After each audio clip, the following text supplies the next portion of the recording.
Hello, I'm Ash McCann. Welcome to the K League United podcast. It's season 6, episode 5.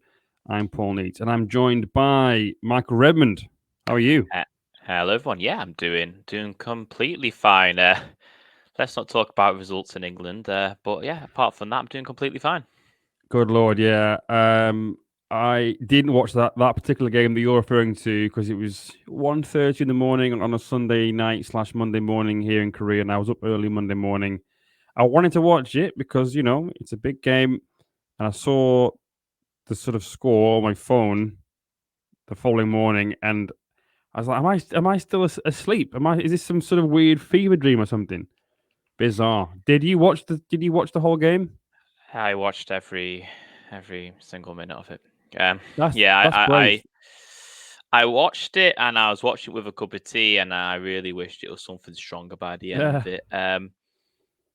Well, I wouldn't say freak result because Liverpool always seem to turn on against United, but I was less shell shocked to be completely honest. I was crying for another K League game. I just wanted to watch anything bar English football at the end of that game. So yeah, it still hurts, and it'll probably hurt for a long time to be honest. So Yeah. 7-0. Jesus, I did not expect that. And yeah, it's a freak result. I don't know. Yeah, he said it's. I mean, there are certain people.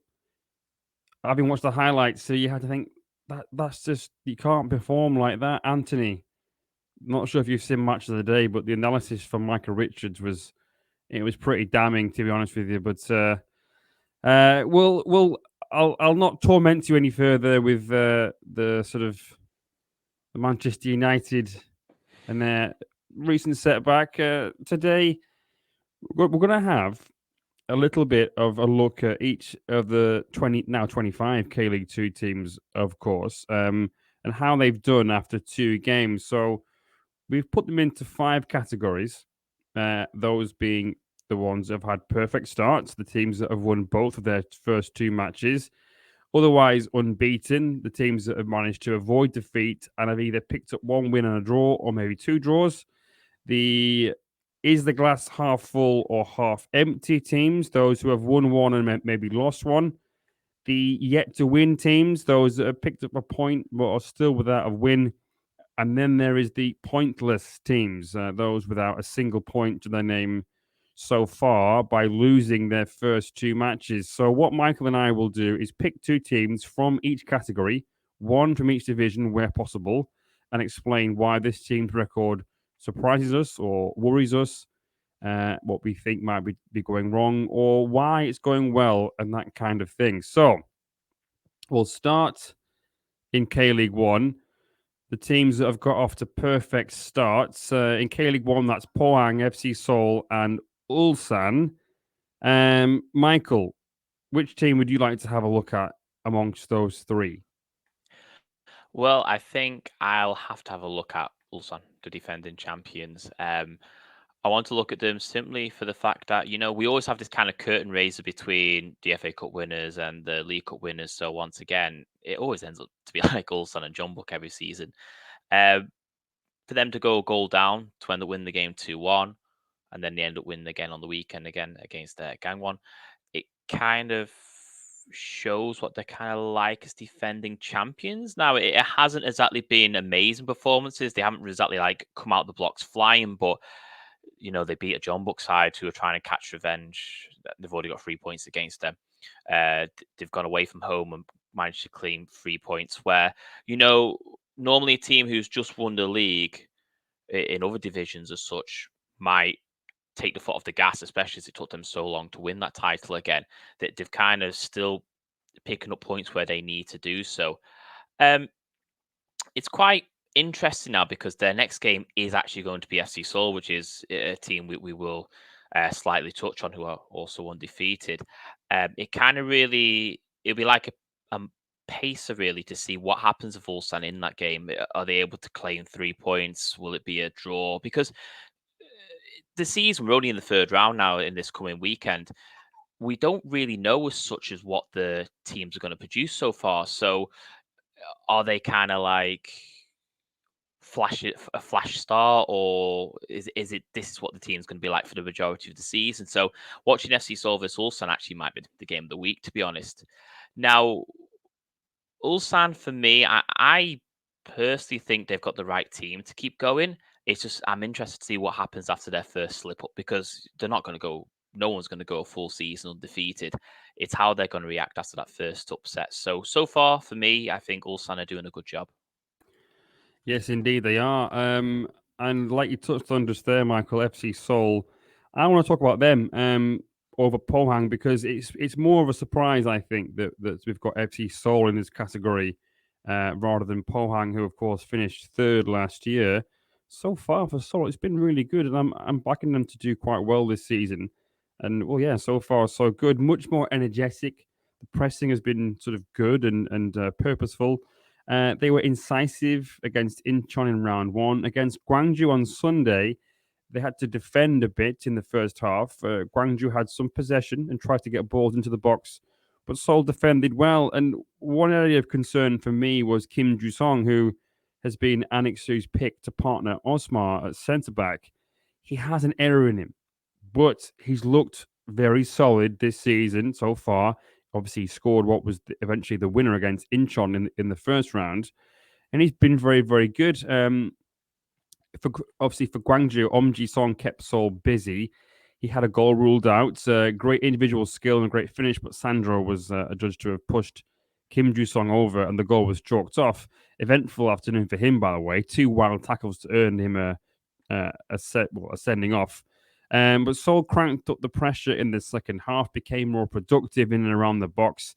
Im Sang-hyuk with a delightful cross for Osmar to head home to make it 1-0, and then Park Dong-jin with a perfect Lee Young cross to make it 2-0. So a perfect away performance from Seoul, good decision making, and they look good from wide areas. They aren't trying to walk the ball in like they did last year. Like I said, they did have some luck on Sunday. They had that goal chalked off, and then Gwangju were down to 10 men for most of the second half. And like you said, Michael, the real test for them is Ulsan this week. So it's still too early to know whether Seoul are back. But on the bright side, first assist for Lee Young. Im Sang Hyuk now has 2 goal contributions in 2 games. Obviously, both of those are recent signings from Songnam and Pohang, respectively.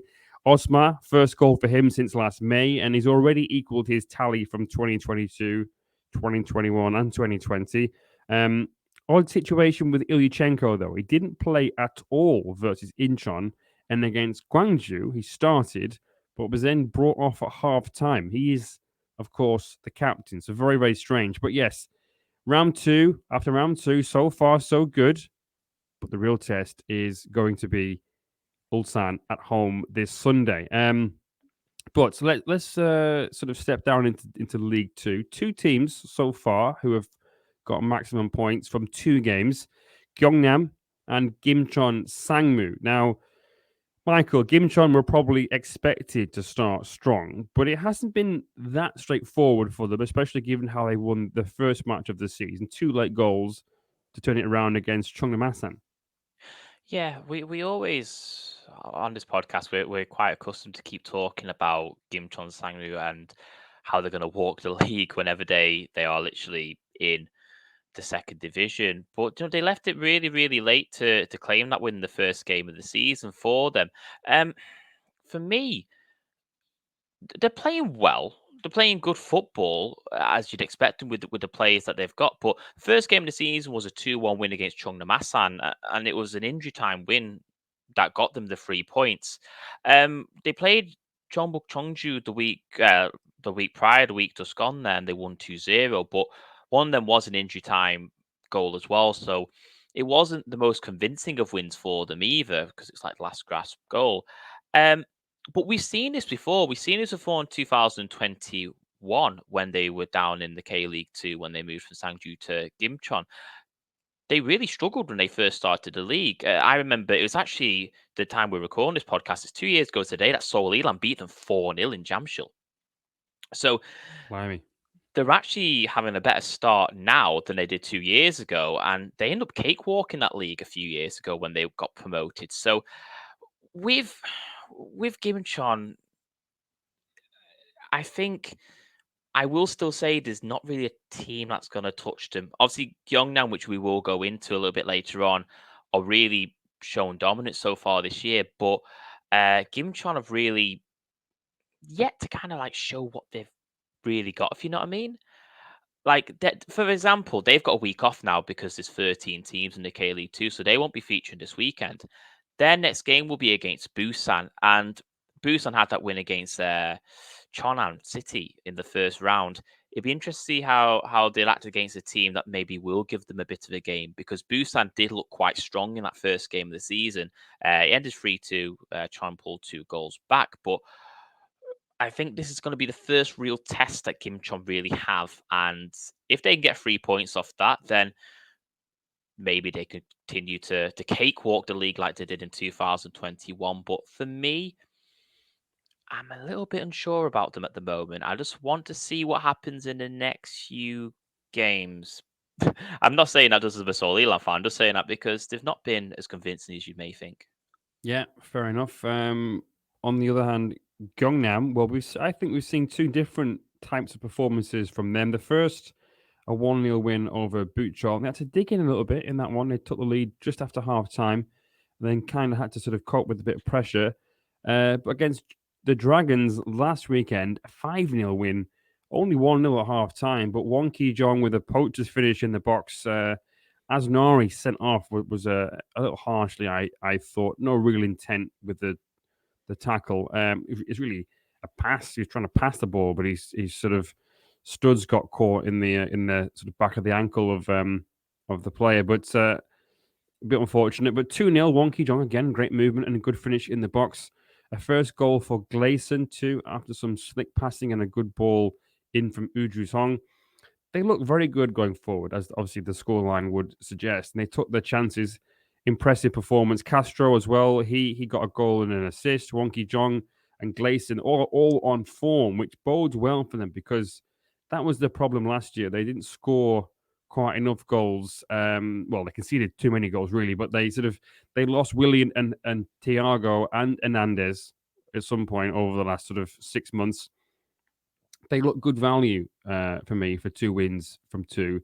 And I think now that they've got their 4 players confident and scoring and contributing, they should be able to carry on. But yeah, obviously we'll see. Third game of the season, I'm sure we'll sort of touch on this kind of theme throughout the podcast, is that we'll see after round 3 what teams are kind of made of. But let's move on to the otherwise unbeaten. So teams who have got either 2 draws or 1 win and a draw. In K-League 1, that's Daejeon. And also Jeju as well is another one from K-League 1.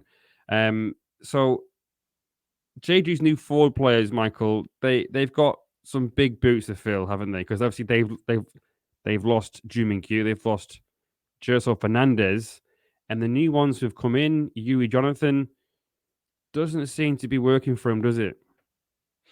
Yeah, it's one of those really, like, I mean, we all know how great Jumin Q was, and then when he made his departure from Jeju, as you said, it is very, very big boots to fill.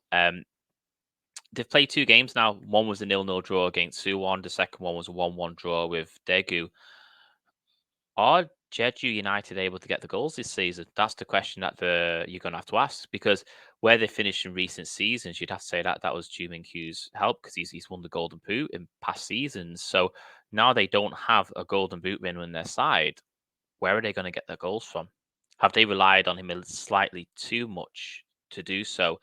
Now, Jeju United over the last let's say last 4 years, they've really have fluctuated, because they're in the K League 2 back in 2020, and now they're back in the K League 1 trying to push for an ACL place. So far, it's just been so football, to be honest. A 0-0 draw against Suwon was, a bit of a drab affair, to completely honest. And then they played a Daegu side who, they lost the game quite dramatically against Pohang in the first game of the season. Their heads were down in that Jeju game, and they still managed to take a point out of that.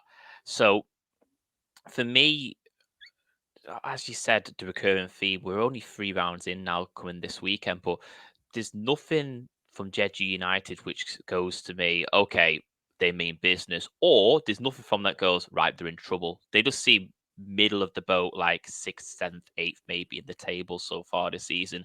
But they do need to get a goal scorer. They do need some of the strikers to really pick it up, really, the slack that was lost when Juman Q went to Ulsan. Yeah, what I will say in defence of Jeju is that they've been a little bit unlucky. I think Yuri, he missed that penalty. Obviously, hit the post with that one. Ibom Young had a great game for Suwon FC in what was his first start and felt like forever, really. And obviously, Cheong Jun, he went off injured, so that's really unfortunate. And also in the game against Daegu, I thought the penalty, the pass was offside. I thought I haven't found a good replay since to have a good look at it. But Cezini looked offside. But yeah, it looks a bit unlucky. But they're going to need Reese or Hayes to find his form. And also Kim Ju-gong is a good player. I just no panic just yet, but they have to get a win against Incheon this weekend. Yeah, they really do. And to be honest, that they had faith really in Reese coming in. He had faith in him coming in to Jeju, thinking that he could recreate what he recreated in the K League too. But for Gwangju, but it just, I mean, we've seen that with Acosti really at Suwon Blue Wings. He came in and he scored against John Buck on the weekend. Is he able to come ahead and continue to score? Because he has got his goal against Daegu. Can he now fill the shoes really, which are now missing really for Jeju United? As you said as well with that with that slight offside penalty claim, there's been a few questionable VAR decisions this weekend, last weekend as well, to say the very least. Yeah, there definitely has been, which we'll probably touch on in a little bit. And there was obviously one very entertaining game that we were at the weekend, Michael, involving Daejeon. I think the fact that they were able to get a draw was massive for sort of belief and confidence, because they struggled with Incheon's forward line, I thought, and the pace on the counter in particular. They looked flustered at times, and the passing wasn't what we saw against Gangwon in the first game. The Steelers then this weekend, Pohang at home, will be their biggest test so far, and will be a real sort of barometer to see whether they can cope with the really big teams in K League One. But on the bright side for Daejeon, they've got Thiago scored 2 already. Kim In-kyun looks at home in K League One with his pace that's frightening at times. He scored 2, of course, came off the bench. Lee Jin-hyun, 2 assists already. No one's managed more assists so far after 2 rounds, or 1 in each game, than he has. And if Daejeon can cut out the errors like we saw against Incheon, particularly with that first goal, then they should be all right. But as I said to you at the game, Michael, we'll have to see what happens after a defeat or two and how they respond to that, because there's probably going to be a spell of games where it's 4 or 5 matches without a win, 6 maybe. They have to see how they ride that out and how they respond. But again, Thiago hitting the ground running, that's always a big thing. If you bring in a striker into K League One, if your forward line is misfiring, like we just said with Jeju, it makes all the difference. Ju Se-jong's injury, that's a big blow. He will be out, I think, until May. So I've read. Obviously, he's got a fractured eye socket. So we'll have to see how they come out of the game with Pohang. But so far, yeah, it's been good. Obviously, as we now learn, I think perhaps when we talk about Gangwon, is that it was a poor Gangwon. Daejeon were good on the first game of the season, but Gangwon were poor. And Incheon, they kind of found it difficult to cope with pace in behind. But as I said, Michael, you and I were at the game against Daejeon, and I caught up with Anton in the mixed zone afterwards, and this is what he had to say. Anton, you have time for a quick chat? So what were your thoughts on the game today? Obviously, it's a 3-3 draw. It was a bit of a crazy game. Yeah. For us, I think this 1 point is important because it was our first ever game in K1 League. So I think everyone is happy because of this result. Because also we can lose, but score was 3-3. It's good. It's a good result. Obviously, Incheon lost last week, so were you expecting a big reaction from them? Yeah. We know that for sure they play home and they have big support from their fans, and they will rush. They will push. We knows. We was ready for this. Lots of fans made the trip today. It's not easy to get to Incheon from Daejeon. Yeah. No direct trains. Bus takes about 4 hours. But they came here. There was lots of fans here, and they must have been a big help to you and the team. Yeah, I wanna thank for every fan, because we hear them, we hear their support, and every match we're waiting for them, because for us it's a really important sport. Thank you so much for every our fan. There's a bit of an error from the goalkeeper for the first goal. Yeah. As a defender, how do you sort of get past that and start again? Even if he makes mistake, but as you see in the last second he saved us, so he gives us this 1 point. So thank you so much for our goalkeeper. You've got Pohang at home next, another team that's qualified for the Champions League. Yeah. That'll be a tough test as well. Yeah, for us doesn't matter against who we play. We play every match. We play for the win. We wanna win. Yeah. Okay. So we play for 3 points. All right, Anton, thank you. Cheers. All right, I still don't know if he's tried kimchi yet. I guess we'll never know about that one. But into K-League 2, the teams that are still unbeaten, there is FC Anyang among the teams that have played twice. There's also Gimpo and Busan, but they've only played one game. Gimpo sat out the first round. Busan sat out the round just gone. But FC Anyang, they have played 2 games. They picked up 4 points. One of those points was against Seoul Eland at the weekend. Michael, you were at that game. What have you made of Anyang so far?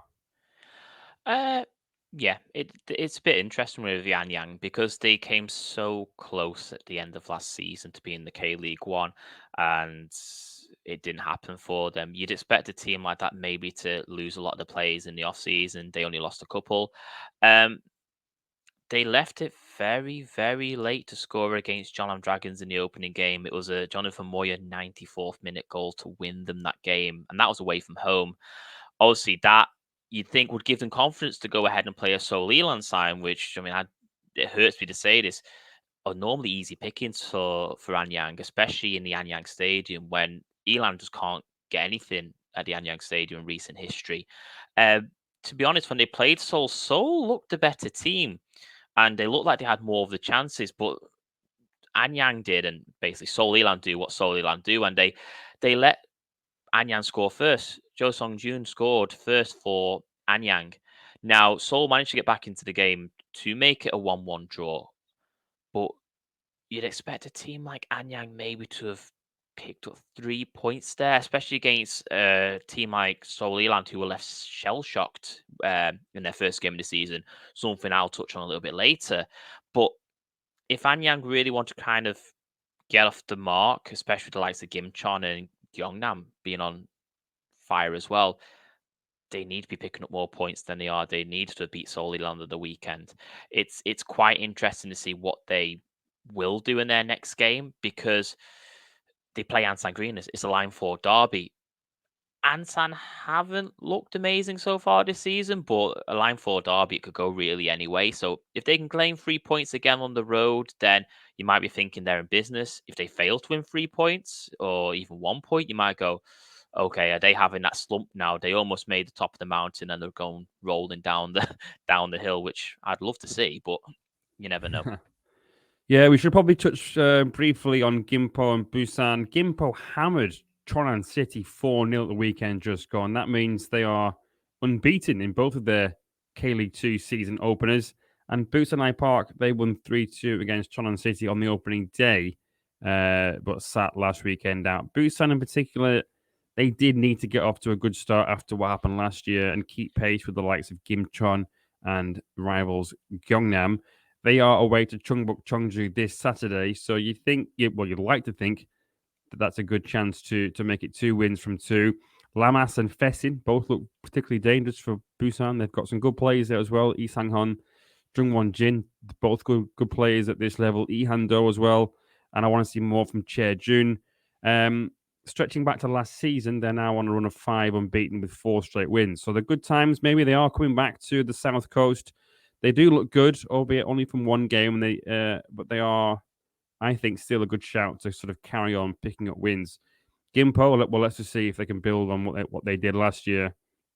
Obviously, playing a new team to the league was kind of not lucky, but fortunate for them in that sense. But right, it's time now to have a quick break, and we'll come back and talk about some of the teams that have not had the best of starts to the new campaign.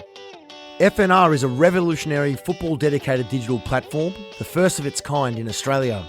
It provides a 24/7 live online radio platform experience, podcast hub, and acts as a content provider for TV, radio, and digital.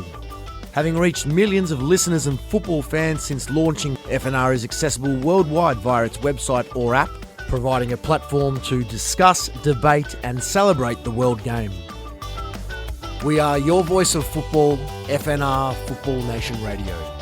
All right, welcome back to the K-League United podcast. Before the break, we talked mostly about teams that are glass half full. Well, in this half, it's mostly going to be half empty. Some big names still without a win this term. Jeju, as we've already mentioned. Incheon as well. Daegu FC, Jeonbuk Hyundai Motors, Suwon FC, and Suwon Blue Wings. Michael, for Incheon, after the dizzy heights of 4th place last year, just 1 point so far this. What's going on? Yeah, it's, as I said, we're only 2 games into the season, but it's looking a little bit leaky at the back for Incheon United. They've conceded 5 goals in 2 games so far. And, they conceded 3 goals against Daejeon on the weekend.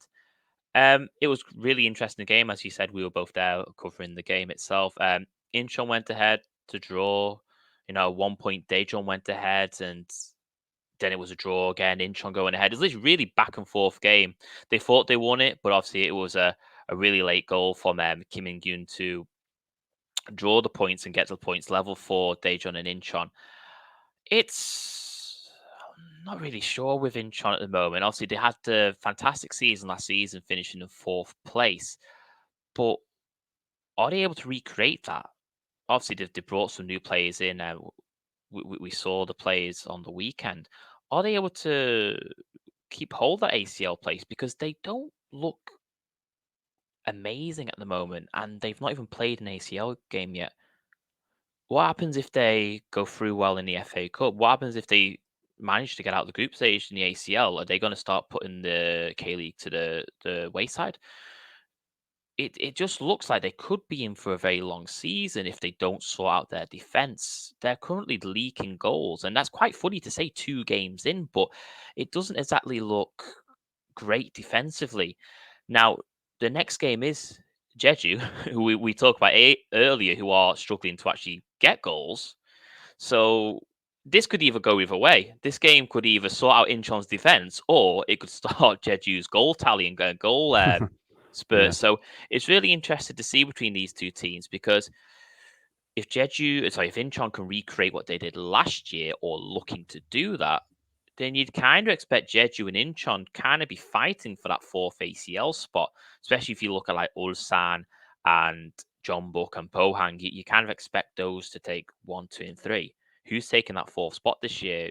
Will Incheon recreate the magic and do so? At the minute, they're not convincing to even be in the final A, never mind an ACL spot.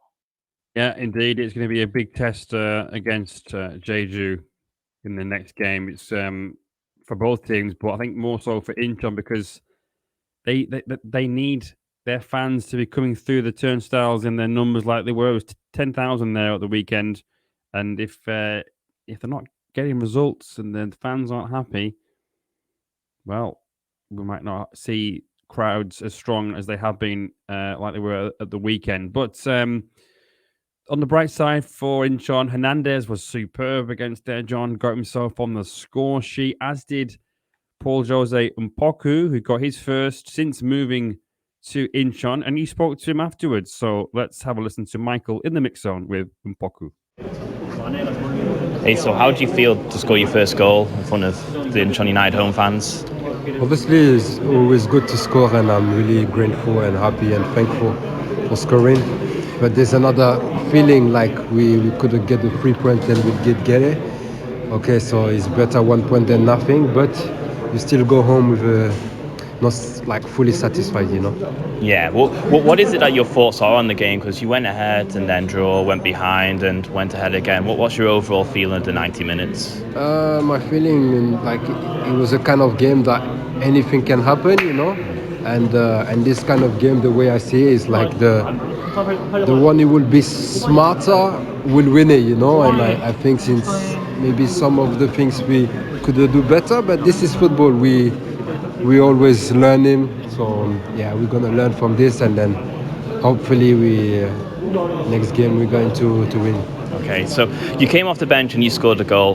What's your feeling now for the next few games? Do you think you're going to start, or what do you think the manager will intend of you to do? Yeah, the manager have to do. I have to be like to do his choice, but I'm feeling like every time, like step by step, feeling better and better. So he shows again today that I'm feeling better. So the manager, he knows the league well, he knows everything, and I come from a different country. I never experienced. I have to adapt to the pitch and everything. So I'm just listening to them, and then whatever they want, I will try to give my best for the team. Oh, great. And I've just got one final question. How are you enjoying the K-League and Korea as a whole? Are you fitting in well to Korea? Yes, I like it. The city is very good, and everybody is really welcoming, and the people, my teammates, and so yeah. And about the K-League and the football, I still need to adapt to some things like the pitch of training and all these kind of things, you know. But we are here to learn and so I'm happy. That's great. Well, thank you very much. Congratulations on your goal, my friend. Thank you, Thanks mate. very much. Cheers. See you later. All right, we're not done there, though, for this category. Jeonbuk Hyundai Motors are in the same boat as Incheon with just 1 point for their endeavours so far this term. Our Matthew Binns was at their 1-1 draw with Suwon Samsung Blue Wings at the weekend, and he files this report.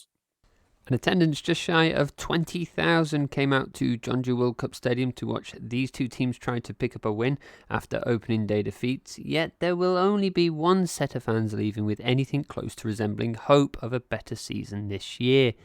Jeonbuk Hyundai Motors manager Kim Sang-sik made a few changes to the side that lost last week to Ulsan, handing debuts to goalkeeper Jong Min-gi and a returning debut to Lee Soo-bin, while Andre Luiz was handed his first start in lieu of the injured Lee Dong-jun.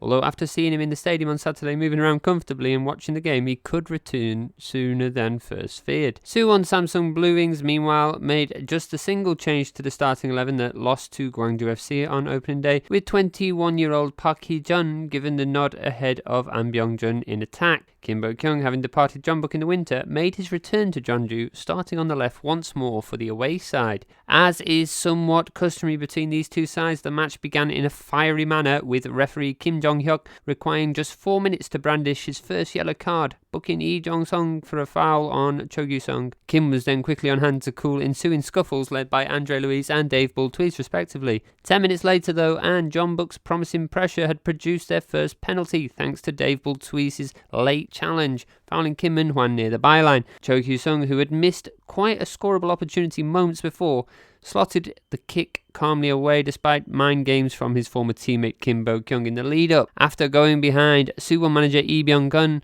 swiftly went about making changes, taking off both of his under-22 players Park Hee-jun and Kim Joo-chan to be replaced by strikers Maxwell Acosti and An Byung-jun. Despite this though, the game began to fall flat as the first half wore on, with Jeonbuk seemingly unable to control the midfield or produce any attacks with potential.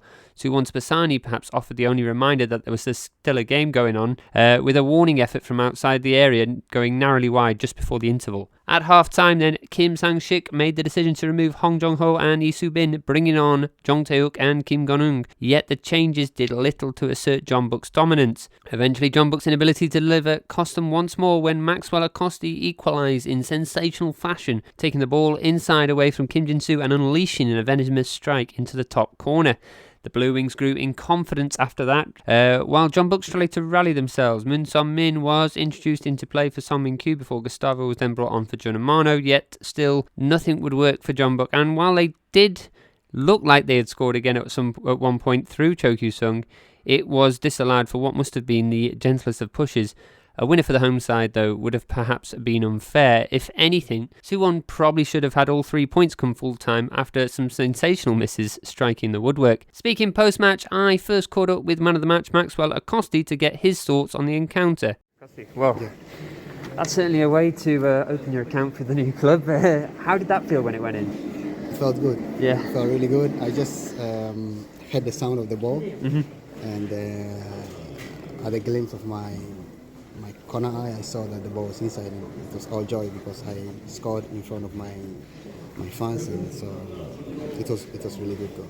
The fans certainly seemed to enjoy it. How did you rate the game overall? I think it was a good game. We played really well, I think, like we played last game also. We are building up. We are a lot of new players, so we are trying to know each other. We are really working hard, and these two games have showed how the team is responding to the tactics and everything. We just hope to have our first 3 points, and I think we'll continue to be fluent from there. You talk about playing well there. There's an argument you maybe should have even got 3 points today. What do you think was the difference between your side and Jeonbuk today? I cannot actually comment about the other team, but I think my team was really good today. We tried to press them, we tried to play our game, we got a goal, they scored a goal on a penalty, and then I think they had some few chances, but I think in overall we had more chances to score than them, so I think today we had the upper hand over them. And early days in Suwon as well, not too far from Anyang, mind, but how are you adapting to life in your new club? Well, as you said, it's really close to Anyang, and I have been to Suwon several times because I had friends like Bultus and Saric last year, so I was most of the times in Suwon also, so I'm really familiar with the atmosphere in Suwon.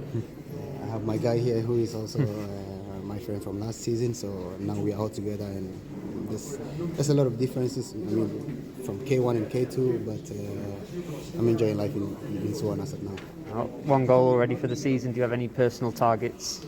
My personal target is just to help the team in any way I can. Coming up from the bench, starting from the game, assist, goal. I'm just here to help, so I'm just trying to make myself available for my teammates and make things easy for them. Thank you. Best of luck in the Suwon derby next week. Thank you so much. Okay, and thank you, Maxwell Acosti. After that, I managed to grab a quick word with Kim Jin-soo, who very much felt like this was a defeat rather than a draw. So, Kim Jin-soo, is a disappointing afternoon for Jeonbuk in the end. Where do you think it went wrong for the team on the pitch? I think I didn't do well today. The flow was good at first, but I think I should reflect on things myself. Just 8 shots as well for Jeonbuk today. I know you're a defender, it's not always your responsibility to create, but are you concerned about the few chances that are being made at the moment? Well,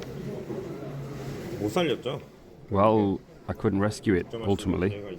I had a chance to score. On the other hand, I thought we'd prepared well, but we really should have scored, and we wanted to score as many as we would have envisioned, but I'm sorry that we couldn't. You're 5 points behind Ulsan. That's obviously very, very early in the season, but surely the pressure is already on Jeonbuk to catch up. It's the beginning of the season, but we're not getting a lot of points, so more than anything I can say, that's the most unfortunate thing. As I said at the beginning, starting with myself, I don't think we're doing things the right way, so I think we need to prepare properly again for the next game. Best of luck next week against Gwangju. Okay, thank you, Kim Jin-soo.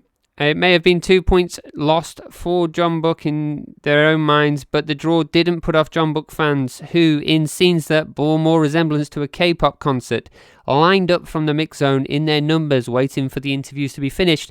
And while they may well have been disappointed to know that I left via another exit, they were at least able to have their picture taken with Korea national team heroes Kim Jin-soo, Park Sung-ho, Kim Min-hwan, and of course Jo Kyu-sung. Next week, though, they will be expecting 3 points against Gwangju. Well, there we go. Kim Jin-soo and Maxwell Acosti with their post-match thoughts. Moving on, the two Suwon teams are both yet to win this term. question marks over their defences. I think certainly in terms of centre-back depth for the Blue Wings and finding the right combination at Suwon FC.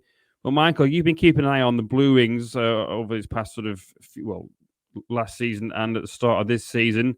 What have you thought about them so far?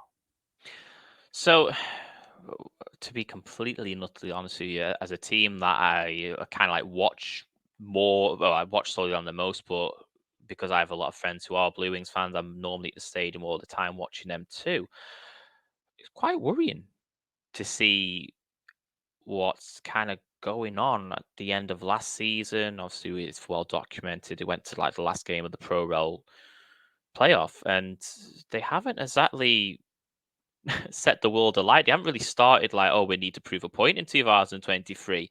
It all started with a loss at the start of the season in the Big Bird, 89th minute. Suwon, if they finished their chances, that game could have ended about 4-0 to Suwon. They just could not finish their chances. They could not put the ball in the back of the net. No one took the game by the scruff of the neck and managed to put the ball in the back of the net. It looked slightly lethargic at times as well from them. Suwon, they lost the first game of the season almost in injury time, and then they go ahead and then they actually play a decent game of football against Jeonbuk, a team where Suwon just cannot get a result against Jeonbuk. To go there, and it was a brilliant strike by Acosti to level the game for them. I don't know with Suwon because they're just going to be one of them strange teams this year, I think, because they looked so not poor against Gwangju. They just didn't take the chances, and it came back to bite them. Then they played a reasonable game against Jeonbuk. So this weekend is the Suwon Derby, if I'm not mistaken. It is the Suwon Derby. I need to think in my head. That's why I need to confirm with myself. The Suwon Derby this week, that's the first test where they need to get points on the board because I'm sure we'll mention Suwon FC a little bit later. They haven't been flattering either so far this year. So two teams from both the same city, not exactly playing fantastic football at the minute. It'd be nice to see who's going to get that first 3 points of the season. Yeah, Suwon Blue Wings, they've actually second for shots on target so far this season with 17, and second for key passes. So they are creating, but like you said, they just couldn't quite score against Gwangju. Somehow they didn't put one past them. Suwon FC, fewest key passes in the league so far with 5, but I think with Suwon FC, a lot's expected of them, given how many they scored last year. A lot will be expected from the Blue Wings too, because they've got to bounce back from last year. Obviously, as we said earlier, with the relegation playoff, both been busy on the transfer market, and like you said, Michael, the Suwon Derby coming up this weekend is huge win, and all of a sudden things are looking up for both teams. But Daegu are another team that haven't won yet. They were so close to winning on the opening day of the season. It was a bit of a howler, unfortunately, from the goalkeeper, Oh Sung-hoon, that gifted Iho Jae the winner away to Pohang. Then they drew to Jeju last time out, as we've touched on already. And our Muyol Jung was at that 1-1 draw at the weekend, and he caught up with Edgar. Let's take a listen. Hi Edgar, thanks for the interview. It was a very physical game today and not the result they could have wanted. So how are you feeling after the game? Yes, it was a tough game. It was a difficult game. Of course, we played at home. We must win that game, but we couldn't. Of course, we are not so happy because of this result. But okay, we keep trying. We are losing, and we could get the 1 point. Got 1 point, and okay, it's now continues working to the next stage.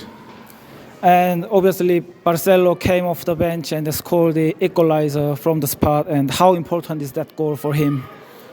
Yeah, for him it's so important because the first time he's playing here in Korea, also at home. That goal gives confidence to him, and always someone who comes from the bench must to try to change the game, and he could and score, and played well, and I hope he can score more goals for help our team. Yeah, next question. So you came back home after you had to leave the club last season with such a big injury, and this game must come to you very special. Obviously, there was a big banner welcoming your return home. And how much did you miss Daegu and K-League? Was it no-brainer to come back to Daegu when you got offer? Yeah, I was at home almost 1 year. 1 year just treatment and physiotherapy and training. Was tough time. Sometimes I was thinking maybe I cannot more, but okay,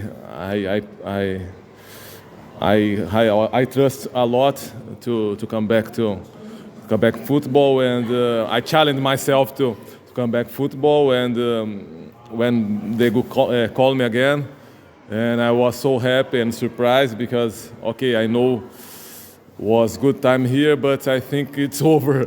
But I could come back, and I want to continue this history, my history here in Daegu. And speaking of the injury, many fans are curious to know how fit you are after such a big injury. So can you tell us more about your fitness at the moment? Yeah, of course, it's so hard for me. Today, I played after 1 year, almost 1 year. The first 90 minutes, it's hard. Of course, we had a pre-season. I work a lot in pre-season. I prepare myself, but totally different than when we come back when we start the league. But it was okay. It was good. I think for me, of course, we want win the 3 points, win the game. But especially personality, if I'm not if I finish the game without any pain, without any injury, it's good because long time I didn't play, and I'm happy. Yeah. Here's the last question. So what's your goal for this season? Like I said, I'm long time out. First, I must to help the team. I cannot say like I want to score 10, 12, 13 goals. First, my target is help the team, and of course, it's my job to score the goals. Today I couldn't, but I try to help the team, and that's it. Thank you for your time. Thank you so much. Thank you. All right, yes, great to see Edgar back in K-League 1, or home, as he called it. But let's move into K-League 2. Well, Seoul Eland, they are the only K-League 2 team in this category. 1 point from 6 available. A draw last time out, as you've already kind of touched on against FC Anyang.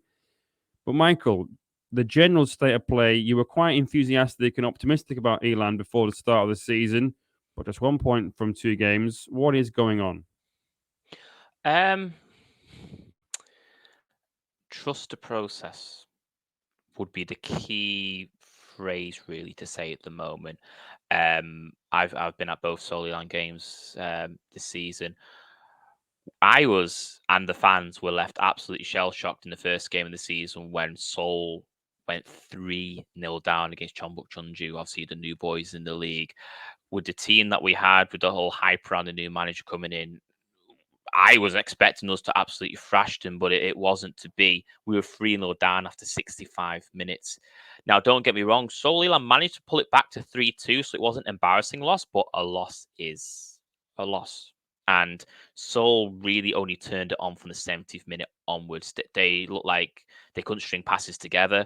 They looked like they couldn't keep hold of the ball and actually take a decent shot or actually string some passes together to put them in a goal scoring opportunity. Where with Blue Wings, it came in abundance for them. They couldn't find a goal scorer. For Eland, they just couldn't string anything that looked dangerous at all. Now, when they played Anyang on the weekend, a 1-1 draw, it was a lot better performance. To be honest, if one team should have took 3 points, you could have said it was the Leopards to do so. They were unfortunate to go a goal down because they were the better team before that goal. Bruno, if it's visual, you can see his shirt in the background there. Bruno is an absolutely exceptional player for Seoul Eland. He scored 2 goals now in both games, and Sabasa scored in the first game as well. So there's another point you've got to make about Seoul Eland. Only the midfielders are the ones who are scoring the goals so far. Where are your strikers? Where's Antoine? Where is Honan? I mean, Henan is currently still injured at the moment. He still hasn't played for Seoul Eland, but Seoul Eland need to get the strikers to start putting the ball in the net and not relying defensive midfielders or attacking midfielders to do so. But as I said, kind of trust the process.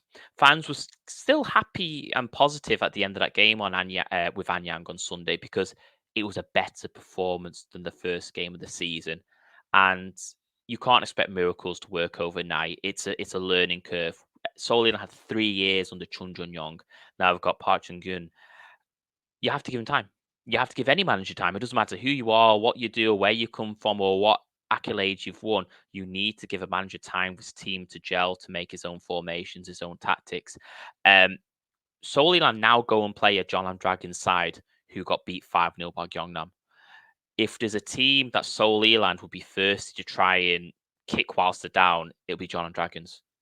But then at the same time, you'd look at on the other end of the coin and go, Jeonnam Dragons need to come and get some revenge, really, and bounce back from that 5-0 loss. So Saturday will be very, very interesting to see what Seoul do. Fans, they're not getting annoyed yet, but they need 3 points sooner rather than later to really show that we're not just going to be the best of the bottom half. We want to be up there with playoff contentions. So, trust the process, give it a bit of time, really. Indeed. All right. Next category is the glass half full, or is it half empty? That's teams that have got 1 win and 1 loss so far.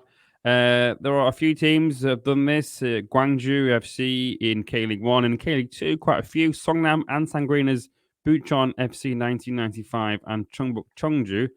So just briefly, Michael, I think Songnam, let's talk about them just very briefly. They had that last gasp win on the opening day of the season, Shinjaewon, with a very late goal. Then they lose to Bucheon. What's happened to them? Yeah, to be honest, we've kind of looked at Songnam a lot in the off season about what would happen because they lost a lot of players in the off season and they didn't really recruit too amazingly. A lot of fans might believe that Songnam would go straight up and he'd cakewalk it, but looking at that squad, do they have a squad to compete with the likes of Gyeongnam, with Gimcheon, with Anyang, maybe even throw Solihull into that mix?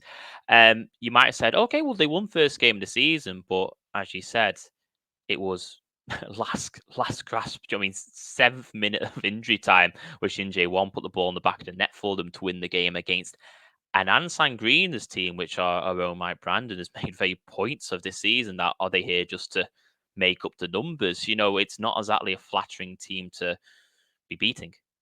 Now, it was the same time as the Incheon Daejeon game, but we had our eye on that Bucheon Songnam game on Saturday, and Bucheon just kind of looked head and shoulders better than Songnam. And, Bucheon had a good season last season. And it looks like, obviously bar to slip up the first game, they might continue to do that.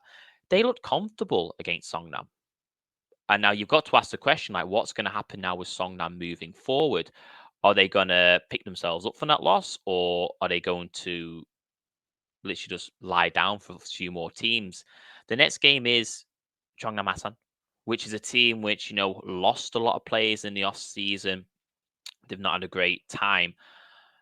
That'll be an interesting game because if they can get 3 points, okay, they might be back on track. But if they don't get less than 3 points in that game, questions might be asked of that team already so early into the year. Indeed, right. Let's move on to the final category, the pointless teams that have got no points at all so far in K-League 1. That's just Gangwon. And not only have they not got a point, they haven't even got a goal.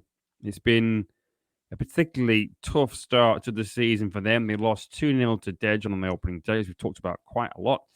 Then they lost 1-0 to Ulsan last weekend. People seem to be worried about Gangwon. No goals. And just 1 shot on target from 12 attempts against Ulsan, 6 attempts from inside the box, and they still couldn't score against Daejeon. And they had 8 shots, but only 1 on target. So for them, the next game is very important. They've got Daegu at home on Saturday. Massive game. Cheong-soo didn't make too many changes to his team against Ulsan. Alibayev came on. He didn't start. He came off the bench. They'll be looking for him, I think, to add something in midfield. But it's up front where the issues are really. Dino Islamovic, he's obviously had a lot of time out injured. He's just sort of slowly getting himself back up to speed. But after last year, people are going to be very wary of Kim Dae-won and Yang Hyun-jin. They are very important players for Gangwon, but it's not quite clicked for them just yet. And going back to last season, the end of the last season in quite poor form. So that was 5 straight defeats without a winning 6 now. It's I would say worrying times. They have to show something, even if it's just a performance against Daegu this weekend. Let's leave Gangwon for there for now. Let's move into K-League 2. There are a few teams that are yet to win.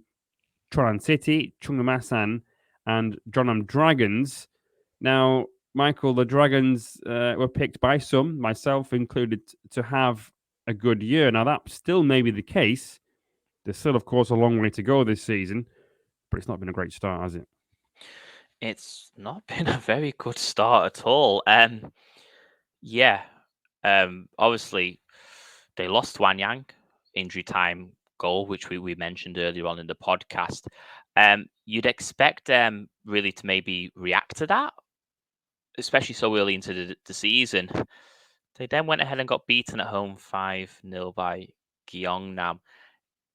Now, for me, I'm a little bit shell shocked. I remember looking at that score line whilst that solely on Nanyang, and as you said, this is a team you'd have picked before the season to really bounce back, and because they had a poor 2022.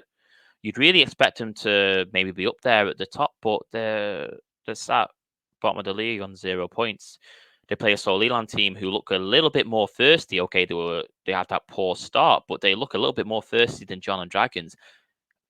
If they lose on the weekend, they're currently 9 points off the top of the league. If Gimcheon or Gyeongnam could win again, we're 3 games in and they're only 9 points behind. So could that be season over for them already 3 games in? I know it sounds quite negative to say, but it's quite. They just don't look. They look to shelve themselves from like 2 years prior, because obviously 2022 wasn't great either. They need a lot of improvements, and for me, I can't quite put my finger on it, especially when a team gets battered as such so much. Obviously, I know because my team got battered on the weekend in England. It's something that's quite hard to. It's quite hard to kind of pick your head up and go at it again. But Jeonnam seem to do this from time to time. They do have a bit of a dip, but then they can pull it back. They normally pull it back in the summer or towards the end of the season. They can get a good run of games in and manage to climb up the table. But if you're a Jeonnam Dragon fan, you're just hoping that this is just teething issues that they have just at the start of the year, and they can just continue. They'll hope to get a win against Soliland. They'd hope to think if there's a team that they could beat, maybe a team like Seoul, that would really pick them up. But to be honest, I can't see it. I can't see it. There's nothing that's really opened my eyes at Jeonnam at the minute. And as much as it's horrible to be a Jeonnam fan, it kind of is what it is, to be completely honest. Yeah, well, they haven't scored yet either this season, and they're going to be without Asnari through suspension. But before they did go 1-0 down against Gyeongnam, Leonard Planner had a few shots. Valdivia looks like a good player, Brazilian in midfield, but it just wasn't their game, was it at all? So from the Dragons to the Owls, Chungnam Asan, they're also without a win so far this term. But I think they've been a little bit unlucky. They shipped 2 late goals against Gimcheon in the opening game. They actually had more shots than they did, 14-9, and the same number of shots on target. But in terms of passes, 199 to 598 in Gimcheon's favour. So we can see kind of how the sort of pattern of play was there, or the sort of who was the dominant side. Against Ansan Greeners, 13 shots to 2 on target, while Ansan had 3 on target from 6. So this time it was Asan that dominated possession. They had 444 passes to 234, but it's just not clicking, it seems. Other than Robson Duarte, who's been by far their best player so far this season. He scored their only goal as well. He gave them the lead at home to Gimcheon on the opening day, but he needs a little bit of help to score and create. He's kind of having to drop deep and do everything for them. It's early, obviously, as we keep saying, and Park Dong-hyuk is a good manager, but they need a bit of quality. They've had to sort of, obviously, they're a club that has to gamble on players who are perhaps out of favour at KLU1 teams like Lee Sung Jae on loan from FC Seoul, or players like Park Dae-hoon, who they've got. He was at Daejeon a few years ago. He's been in the lower leagues. They're sort of right winger, and then they've sort of taken a chance on him. So low risk, high reward kind of approach if it works well. But yeah, we'll see what happens with them. Big game against Songnam at the weekend. After they lost, as you said, Michael, didn't look too great against Bucheon. They might have fancied their chances, and it depends. Whoever gets the first goal, if they can keep it tight and not make any silly mistakes, they might just go on and get a win. But time for one last break, and then we'll hear from Andrew Farrell, our dedicated ground hopping columnist, on the Footballogy match of the round, which is the Suwon Derby.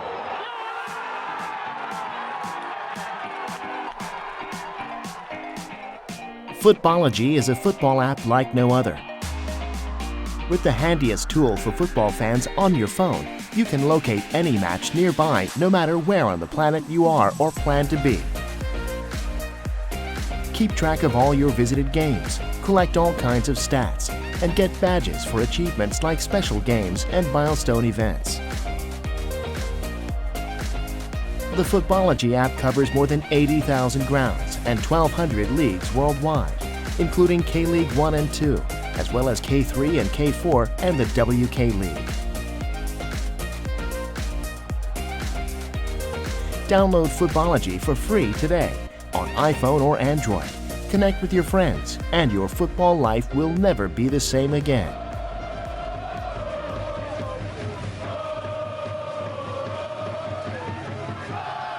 We're off to Suwon for the next edition of K-League 1's marquee match of the round. This Saturday, Suwon FC hosts their illustrious neighbours, Suwon Samsung Blue Wings, in the only city derby of the season.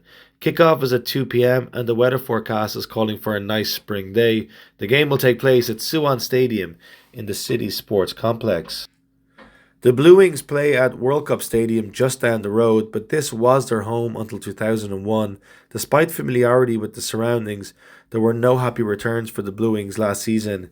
In the two meetings at the stadium, Suwon FC won both, scoring a total of 7 goals. Suwon FC arrived in 2003 and became fully professional in late 2012. This is their 4th season in Korea's top flight. Suwon Stadium is a multi-use stadium, so there is a running track that can somewhat detract from the atmosphere. It is a classic old-style bowl with a capacity of 11,800. There's pretty much no roof cover except over the posh seats in the north stand. There are 2 big screen TVs, and the 4 floodlights in the corners absolutely dominate the skyline around the stadium. There is a small temporary stand on the east side where the home fans go. The away fans are in the west stand behind the goals. The south stand will be busy on Saturday, as this is where families are likely to sit. Tickets are on sale from the Interpark app. Alternatively, you can pick them up at the ticket booth. It is unlikely to sell out. There is no subway line at the stadium, but Hwasa Station on the dark blue line number 1 is just a 45-minute walk, or about 20 minutes on the 16-2 or 19 buses. There are far more options, however, from Suwon Station, one stop south of Hwasa. For example, the 310, 777 or 900 all stop at or near the stadium, as does the provincial red bus 2007. A taxi will cost around 7,000 won. Finally, for pre or post game sightseeing, the Suwon Hwasong Fortress is a short walk away and totally worth a stroll if the weather is nice. All right, welcome back. Thanks again to Andrew. Plenty of interesting fixtures this week. I think round 3, as you've said quite a lot throughout this podcast, is kind of pivotal because it's when we truly, I think, start to see when teams have either just been unlucky or if they are on course for a difficult season. But speaking of the weekend, Michael, could you please run us through the K-League 1 fixtures this weekend? Yeah, sure. So on Saturday, we do start off with Daejeon Hana Citizens versus Pohang Steelers. That is a 2 p.m. kickoff Korean local time. Then it is the Suwon Derby. Suwon FC are at home to Suwon Blue Wings. That is also 2 p.m. kickoff on a Saturday. At 4:30, you have Gangwon FC versus Daegu FC. Now on the Sunday, it's FC Seoul versus Ulsan Hyundai. That's a 2 p.m. kickoff. Then Incheon United will play Jeju United at 4:30. The final game will be Jeonbuk Hyundai Motors versus Gwangju FC, and that is actually also a 4:30 kickoff. There we go. What was your pick from there? Seoul Ulsan, you think maybe? Yeah, I'll try and get down to that Seoul Ulsan game, to be honest. Sunday football and all that, but Seoul Ilan clash with that Suwon Derby. If they didn't clash with that, I'd definitely be there watching that game because, as we mentioned earlier, they're two teams who both need to get 3 points, and it's a derby, so it's always going to be up for an exciting game. Indeed. And then in K-League 2, we've got Seoul Eland against Jeonnam Dragons at 1:30. Chungbuk Chungju versus Busan Park at 4 p.m. Also at 4 p.m, Gimpo FC versus Gyeongnam FC. Then on Sunday, Songnam FC versus Chungnam Asan at 1:30. At the same time, we have the Line 4 derby, Ansan Greeners versus FC Anyang. Then at 4 o'clock, it is Cheonan City at home to Bucheon FC 1995. Gimcheon Sangmu sit this round out. You'll be going to Eland versus the Dragons, Michael, I'm sure. Yeah, early kickoff for us on Saturday, so I'll be there. Hopefully cheering and not crying after 90 minutes and finally getting our first 3 points on the board. Off the mark, indeed. Well, before we go, a reminder that we have started our Survivor sort of competition over on Patreon. All you have to do is pick which team will avoid defeat, and you keep all your lives. You can still join, but it means starting with 2 lives if you get in before this the deadline this week. Originally, you would have 3. Same if you join next week, you'd have to join with just 1 life. But the winner gets a K-League shirt of their choice, or national team if you would prefer that.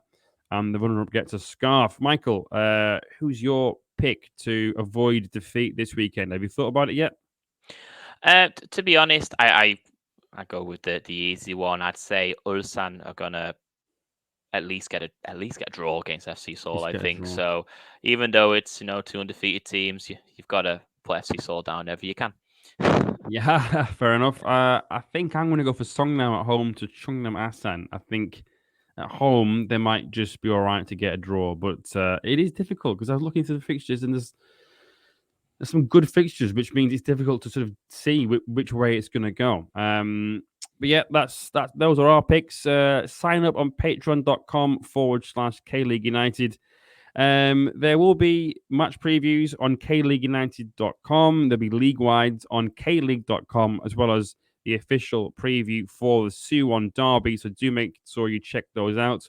We've got interviews, of course, written up from last week. Poku, who Michael spoke to, Anson from Daejeon, Edgar from Daegu, and also Matthew spoke to Maxwell Acosti. But for now, from Michael and me, thank you for tuning in, and we'll see you next week.